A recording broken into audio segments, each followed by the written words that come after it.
Hello mga kabakla, ayan, gising na ako kasi alam kong may pasok na naman ako. Ayun, taas, sige pa, ayan. Yan, nagmumuni-muni ako kasi iisipin ko kung anong gagawin ko mamaya sa store. Ayan, tatayo na ako. After kong tumayo, ayan, kukupihin ko na yung higaan ko. Syempre, bago dapat umalis, maayos ang higaan para malinis tignan kapag may mga taong papasok sa kwarto ko.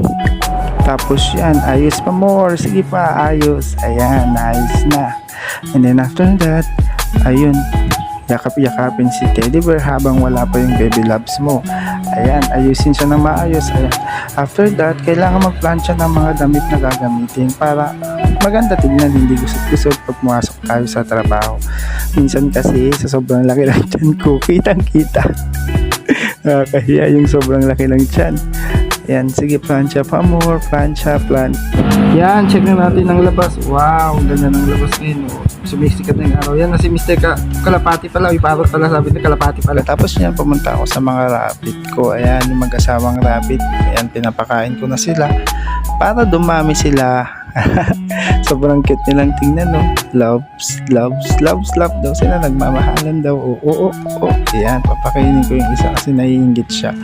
Ayan, nguya pa more, nguya. Parang tanga lang. Ayun, naubad na si Baklaw. Ang laki lang dyan, Ayan.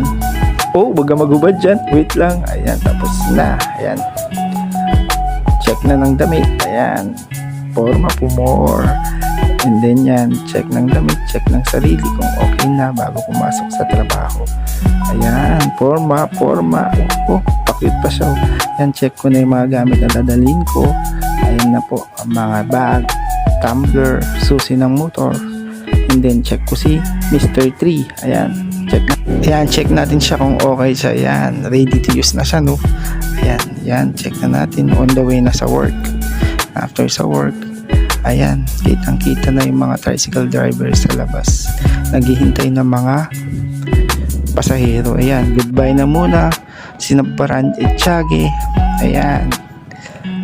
Mamaya pag-uwi ulit. Ayan, nasa work na ako. Ayan. Bye na muna kabakla.